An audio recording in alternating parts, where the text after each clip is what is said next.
So you've just come from an NHS rally ahead of its 70th birthday. What was your main message? 70th birthday, NHS, absolutely brilliant, and I think we should thank all those that founded it and the inspiration that came from working class communities in South Wales and other places. My message was also that health is about mental health, it is about social care, it is about stress, it is about environmental and public health, and that I want to see the NHS properly funded. I want to see an end to the privatisation within the NHS. There were people there from Lancashire who are on strike at the moment, trying to prevent their jobs being essentially outsourced to an internal private company which wouldn't then pay the national conditions. And the need to ensure that social care and mental health are properly resourced. Mental health is the biggest killer of young men in this country, where they take their own lives and commit suicide, and there is a mental health crisis that we've all got to face up to. So are you saying that austerity could cost lives, effectively? Austerity does cost lives, no question about that, and the health inequalities in Britain are massive. I mean, take Scotland, for example, which I quoted in my speech. The richest and best off and healthiest in Scotland live 26 years longer than the poorest and those in worst health. Well, that cannot be acceptable. You drive across Glasgow, the life expectancy goes like that across the city. You could say that in almost any other city in Britain. And I do think we have to address those. And also the issues of environmental health. Now, air quality was tackled in the 1950s with the Clean Air Act, which was about smoke. Great. That has gone, but we have far worse substances in the air now, and the air quality in urban areas and the effect on children's health is massive. Children being born and growing up with limited lung capacity. So my message is fund the NHS properly, fund social care properly, and fund mental health properly. Well, let's talk about the specifics of funding. Theresa May's given the NHS a £20 billion birthday present, 3.4% on average over 5 years. What exactly are you promising? What we said in the election was we'd put far more money in straight away. Nothing that she has promised actually means any money this year. There's no money for mental health, there's no money for social care, and it's only 0.1% above what the IFS says is necessary to stand still. So my understanding is you're promising 5% more in the first year, but over 5 years, that's actually less than the Conservative Party, because you're only talking about the first year, they're talking about 5 years, aren't they? We said we'd put in 5% the first year to deal with the immediate crisis, particularly in hospital waiting lists and in social care. So what happens after that then? We would continue increasing at the necessary rate, and it would be higher than that. And do you know what that is? Well, it depends on obviously what the requirements are, but we would increase what is necessary for the funding of the NHS, but we'd put that money in for the first year straight away. There's a crisis now. What Theresa May has promised doesn't actually make any difference whatsoever now, this winter, this financial year. But over 5 years, currently, she's promising more than you. What she's promising over 5 years is 0.1% above standstill budget. We would offer 2% above. So you guarantee you'd put more money into the NHS than the Conservative absolutely. Party? We would put the money in that's necessary for it, but we would also deal with the other issues which do actually impact on our hospitals, and that particularly is social care and the GP crisis, where there are many older GPs retiring. We're not having enough young GPs coming on, and not enough GPs are coming to work in this country. So where specifically then would you put the money then? Because this is always a criticism of funding the NHS, isn't it, that you're just pouring money into a leaky bucket, if you like. So where would you direct the money? Well, I think you direct the money into the crisis of the hospitals at the moment, many of which are in deficit, quite serious deficit, and therefore having real problems managing. Secondly, look at the issues of training and in the NHS for nurses and for doctors particularly, but also crucially the issue of social care, because social care, there's 1 million people in need of social care, can't get it, and the mental health crisis has a knock-on effect in many other areas of life, and so those areas need to be properly funded as well, and that also means funding local government properly. I'm also keen to talk to you about another big challenge facing politicians at the minute, Brexit. Feels like we can't do an interview, of course, without touching on Brexit. In your opinion, is the problem with Brexit itself or the way the government is handling Brexit? I think it's the way the government's handled it, because they've never really been very clear what kind of relationship they want with Europe. I mean, every time Philip Hammond says he wants X trade arrangement with Europe, Boris Johnson says he wants a trade agreement with Argentina, with Australia, with Peru, or somebody else, somewhere else. Or you got Liam Fox saying, well, we can fix all these trade deals in a few months, it doesn't matter, they're very easy to negotiate. Well, A, they're not, and B, half of all of our trade is with Europe, and when we've had warnings from very big employers in this country, BMW, Airbus, and many others who are very concerned, because if they can't get their goods in and out, and there is a supply chain that crosses the channel all the time, and if they have to pay tariffs on those, then clearly they're not going to stay. So there is an issue that there has to be a focus by the government on getting an agreement with the EU. You get the feeling that every time somebody in the government thinks, well, we really should get an agreement, we get cabinet ministers going off in a tangent. And also, the white paper on the objectives, well, goodness, the referendum was 2 years ago, and the white paper is only going to come out after, apparently, a weekend party at Chequers for the cabinet. So in principle then, it's not Brexit that you have an issue with, it's the handling of it. Is that right? I wanted us to reform and remain. That was not the decision of the British people. There was a referendum result. I want us to have a effective relationship with Europe, which gives us the trade opportunities, but also does not set us up as a sort of deregulated economy on the shores of Europe, which is what some Tories want. So if it's done correctly, do you think that Brexit could actually bring opportunities?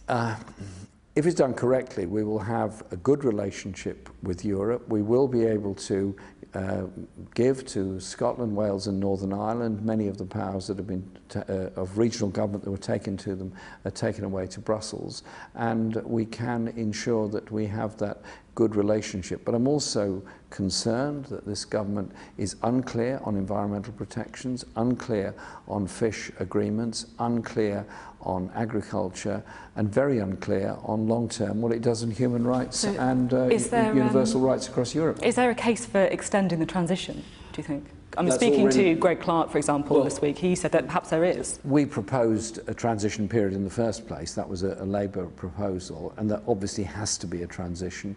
At the moment, it's not set in stone, but it's talked around for 2 years. Would you be happy for it to be longer? I've got a feeling it might go beyond that. And would you be happy with that? Yes, because I do think the priority has to be our investment in different parts of Britain to ensure we do get fair economic growth across the whole of the UK, but it also has to be protecting jobs of those industries that rely on trade with Europe, particularly in the Midlands and the North East. It's interesting speaking to you because you're obviously keen to say that the issues you have with the way the government is handling Brexit very different to how you would do it. But people in your party, members, feel that the issue is with Brexit itself, that it should be stopped. Some people certainly do. Momentum members, for example, thousands of them signing this petition calling for a second referendum. Can you rule out a second referendum under your leadership? That we don't see a second referendum as on our agenda. What we've said is we want Parliament to have the right to a final say and to have an amendable motion on it so we can actually go through what the deal is. The vote 2 weeks ago was not to accept that particular idea, but it will come back to Parliament, and we will keep on with that, and we will, if we're not happy with the final negotiations, we'll vote against them. I'm still a little bit unclear. You know, you're the sort of straight-talking man of politics, if you like. Are you ruling out a second referendum? Look, we've not proposed it, we've not supported it, and we're not proposing it now. So you're ruling it out? We're not supporting a second referendum. Okay. I think that's probably as close as I'm going to get to that in that case. Now, another big issue, of course, on Brexit is immigration. It's something that kind of feels that it kind of splits Labour voters on as well. You know, people outside London, for example, lots of working class voters feeling very strongly about immigration, very different opinion to some of your more younger metropolitan supporters. So I'm interested to get to, you know, the gist of where you are on immigration. Do you think that immigration is too high? Well, it's going down all the time, so I'm very surprised you even asked the question. It's gone down a great deal over the past Well, I'm asking the question because for many people who I've spoken to outside London, they say that that's why they voted to leave the EU.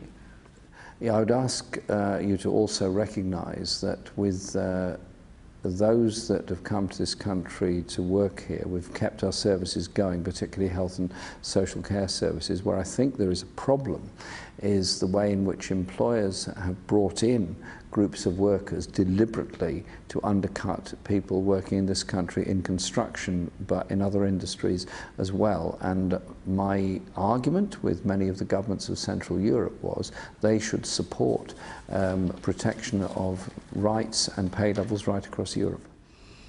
Now, I'm interested in asking you about some social issues as well. One thing that's been in the news a lot recently is the decriminalisation of cannabis for medical reasons. You've said that that's something that you support. So I'm interested to know do you feel that there's an argument that cannabis should be decriminalised across the board?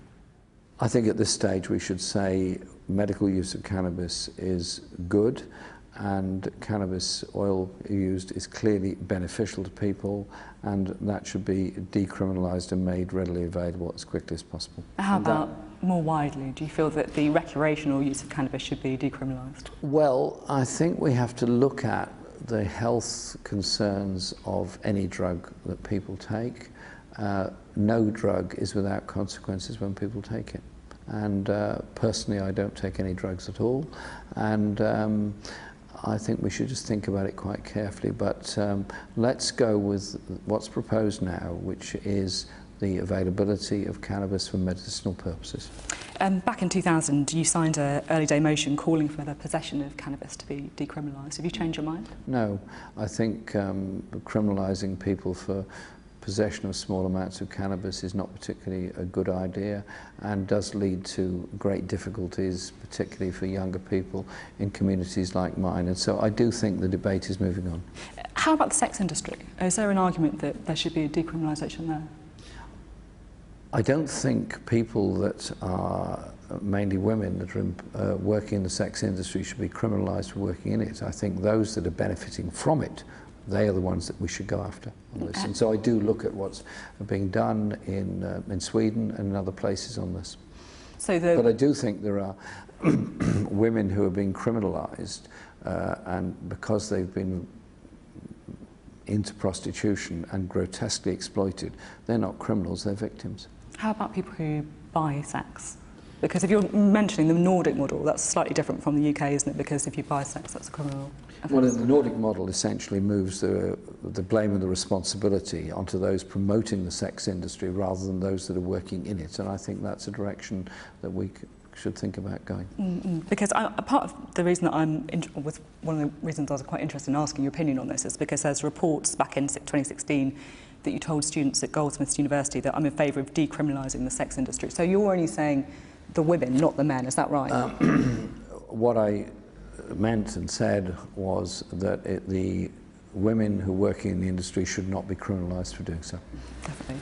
And then I can't, of course, have any interview at the minute without asking about the World Cup. The World Cup? Lots of our viewers will be very interested in it at the minute. Have you managed to catch any games? Yes. Yes, quite a lot of them actually. I enjoy football. I enjoy watching football, both at my favourite club Arsenal, but also I enjoy watching young people's football in my own area.